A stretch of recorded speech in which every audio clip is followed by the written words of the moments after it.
Constitution of India, एक important question, constitution of India, constitution of India law and engineering, important question.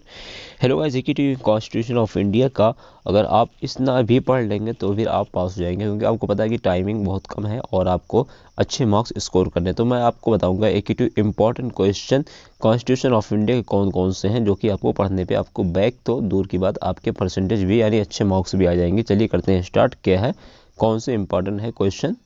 देखा तो वैसे तो question बहुत सारे हैं, लेकिन मैं आपको यूनिट वाइज मैंने कुछ अपना जो है नोट्स यानी कि कुछ पॉइंट्स मैंने नोट्स किए हैं। देखिए, कॉन्स्टिट्यूशन ऑफ इंडिया जिसका कोड है KNC 501, खास करके थर्ड ईयर के स्टूडेंट के लिए है, इलेक्ट्रिकल के। तो जो भी आपका अगर सब्जेक्ट कॉन्स्टिट्यूशन ऑफ इंडिया के 2021 में, तो आप 21-22 जो भी आपका होगा आप पढ़ सकते हैं। ठीक है, देखिए यूनिट 1 की बात करते हैं। देखिए यूनिट 1 में आपको कम से कम जो है 1935 एंड 1947 एक्ट के बारे में ज़रूर एक बार कम से कम रिमेंबर करने है, क्योंकि इन दोनों में से किसी एक एक्ट की ज़रूर डेरिवेटिव या फिर उससे कुछ ना कुछ उसके बारे में 2 नंबर या फिर लेंदी क्वेश्चन अगर पूछेगा तो 10 नंबर का पूछ सकते हैं। ठीक है, उसके अलावा फंडामेंटल राइट एंड जो है फॉरवर्ड ड्यूटीज़ क्या है, यानी फंडामेंटल राइट्स और फंडामेंटल ड्यूटीज़ क्या है। फंडामेंटल राइट और फंडामेंटल ड्यूटीज़ का दोनों का डिफरेंशिएशन भी पूछ सकता है कि फंडामेंटल ड्यूटीज़ व फंडामेंटल राइट्स में डिफरेंस क्या है, या फिर दोनों का इंट्रोडक्शन पूछ सकता है। ठीक है, उसके अलावा सर्टिफिकेट उसके अलावा कॉन्स्टिट्यूशनल स्कीम इन इंडिया, यानी कॉन्स्टिट्यूशनल स्कीम इन इंडिया। और उसके अलावा अगर बात करें parliamentary system and federal system, इन दोनों का इंट्रोडक्शन या फिर इन दोनों का जो है कंपैरिजन यानी डिफरेंस पूछ सकता है। जैसे parliamentary system and federal system का दोनों का कंपैरिजन या फिर दोनों का जो है डिफरेंस। उसके अलावा fundamental rights and fundamental duties, इन दोनों का, ये दोनों क्वेश्चन काफ़ी ज़्यादा इंपॉर्टेंट है और एक्ट वाला तो इंपॉर्टेंट है ही। तो मैं आपको जो बता रहा हूँ आप पहले इसको पूरा पढ़ लें, कम से कम इसका एक दो बार ज़रूर अच्छे से देख ले, ताकि अगर एग्ज़ाम में आ जाए, क्योंकि इसके चांसेस बहुत ज़्यादा हैं। और ख़ास करके एक्ट वाले और ये दोनों डिफरेंस वाले क्वेश्चन ज़रूर पूछ सकता है। तो अगर आप चाहे इससे ज़्यादा यूनिट में और पढ़ सकते हैं, क्योंकि मुझे पता है कि टाइमिंग बहुत कम, इसलिए मैं बहुत शॉर्ट में बता रहा हूँ। ठीक है, मैंने 2 से 3 टॉपिक कवर किया है। एक तो एक्ट वाले हो गया, दूसरा फंडामेंटल हो गया, तीसरा जो है पार्लियामेंट्री हो गए, सिस्टम और फेडरल सिस्टम हो गए। तो इन सारी चीज़ों को देखना। उसके अलावा जो कॉन्स्टिट्यूशनल स्कीम इन इंडिया, ये भी पूछ सकते हैं, तो आप चाहे इसको एक बार देख लेना।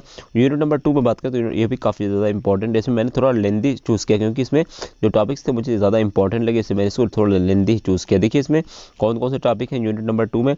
देखिए फर्स्ट आपका मिल जाए, फर्स्ट आपका है power of India, parliamentary function of Rajya Sabha, यानी power of India parliament function of Rajya Sabha के बाद उसके अलावा फंक्शन ऑफ लोकसभा, यानी आपसे पूछ सकता है जैसे 3 से 4 फंक्शन वाले पॉइंट क्वेश्चन है।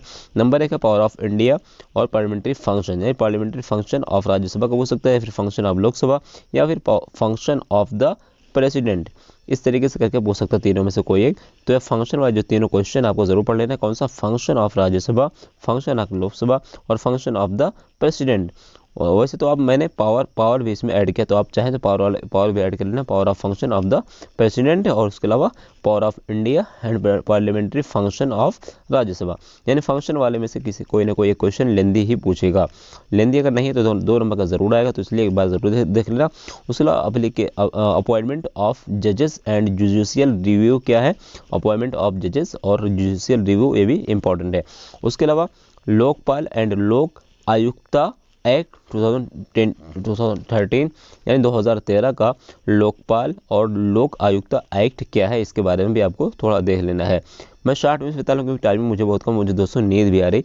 मेरा तो मूड मैंने जो है नोट तो कर लिया था, लेकिन मेरा बिल्कुल मूड नहीं कर रहा था, लेकिन फिर भी मैं बहुत प्रेशर में वीडियोस बना रहा हूँ, इसलिए हो सकता है मेरी ज़बान लड़बड़ा जाए, फिर स्पेलिंग कुछ मिस्टेक हो जाए, तो उसके लिए सॉरी यार, क्योंकि मुझे नींद बहुत तेज़ आ रही है। मैं सोच रहा हूँ जल्द से 2-3 मिनट में ख़त्म कर लूँ वीडियो। उसके अलावा power and function of the governor and chief minister. देखो मैंने शॉर्ट में लिखा है, पहला आपका power of function of governor, फिर दूसरा power of chief minister, power of high court, फिर पावर ऑफ सबऑर्डिनेट कोर्ट। कहने का मतलब ये है कि आपको फंक्शन और पावर गवर्नर की क्या होते हैं पढ़ना है, यानी मुख्यमंत्री के पावर और फंक्शन क्या होते हैं पढ़ना है, और हाई कोर्ट के फंक्शन या फिर पावर क्या होते हैं, सबऑर्डिनेट कोर्ट के पावर क्या होते हैं। सारी चीज़ें आपको तीनों में से चारों में से कोई ना कोई एक ज़रूर आएगा, देख लेना है। उसके बाद function of state cabinet and state function of state legislative. अब देखो लेजिस्लेटर यानी कि फंक्शन ऑफ स्टेट कैबिनेट और फंक्शन ऑफ स्टेट लेजिस्लेचर में से कोई ना कोई ज़रूर पूछेगा। इन दोनों का डिफरेंस भी पूछ सकता है, कंपेरिजन पूछ सकता है, या फिर इसके यूजेस और इसके पावर वगैरह करके पूछ सकता है। तो दूसरी यूनिट काफ़ी ज़्यादा इंपॉर्टेंट है। मैंने जो भी बताया इसमें से कुछ मत छोड़ना, आप चाहो तो स्क्रीनशॉट भी इसका ले सकते हो, ठीक है। उसके बाद करते हैं यूनिट नंबर 3। मैंने यूनिट नंबर 3 और 4 से बहुत ही शार्ट सिर्फ 2-3 ही टॉपिक उठाया मैंने। जैसे यूनिट नंबर 3 की बात करें तो कंटेंट ला मैंने लिया। कंटेंट ला काफ़ी ज़्यादा इंपॉर्टेंट मुझे लगा, सॉरी कॉन्ट्रैक्ट ला, ठीक है, कॉन्ट्रैक्ट ला है। उसके अलावा कॉन्ट्रैक्ट ला के बाद फिर यहाँ से जो इंपॉर्टेंट आपका है सोर्स ऑफ ला, उसके बाद है आपका दूसरा जो क्वेश्चन आता है इनेक्टेड ला, उसके बाद आपका आता है केस ला और the court system in India and foreign countries. अब कहने का मतलब ये है कि the court of system in India, नहीं इंडिया का कोर्ट सिस्टम क्या है, उसके अलावा फॉरेन कोर्टेज जो सारे कोर्ट होते हैं उसके बारे में आपको इसमें लिखना होगा। तो ये 3 से 4 टॉपिक देख लेना है आपका। ये सारे जो लॉज हैं इस लॉज में से आएगा, जैसे कि इंडेक्टिव लॉ, केस लॉ, उसके अलावा कॉन्ट्रैक्ट लॉ, ये सारी चीज़ें तीन लॉ देखना है। उसके बाद आपको कोर्ट सिस्टम इन इंडिया का क्या है और कोर्ट सिस्टम ऑफ फॉरेन का यानी कि फॉरेन कंट्रीज़ का क्या है। उसके बाद यूनिट नंबर 3 में ये इंपॉर्टेंट मुझे लगा। अगर आप चाहते हैं कि और भी पढ़ना तो और भी आप उसमें ऐड कर सकते हैं, बट ये जो मैंने बताया इसको आपको छोड़ना नहीं है। और यूनिट नंबर 4 से भी मैंने भी बहुत शॉर्ट में लिया, जैसे कॉपीराइट क्या होती है और उसके इट ऑनरशिप, इसके बारे में आपसे पूछ सकता है। और राइट फॉर्म पेटेंट। उसके बाद आपका आता है आईटी एक्ट 2000, यानी कि जिसे हम कहते हैं इंफॉर्मेशन टेक्नोलॉजी एक्ट 2000, ये भी इंपॉर्टेंट है, आईटी एक्ट 2000। उसके अलावा आपका आता है डिजिटल सिग्नेचर। देखिए डिजिटल सिग्नेचर के बाद 2-3 क्वेश्चन था, मैंने उसको सिर्फ एक हेडिंग दे दिया था। आप उसको डिजिटल सिग्नेचर के बारे में आप ज़रूर देख लेना, ठीक है। इसका आर्किटेक्चर भी पूछ सकता है। और उसके बाद आता है limitation of information technology act, यानी कि IT act, limitation of IT act. उसके बाद आता है आपका राइट टू इंफॉर्मेशन एक्ट 2005।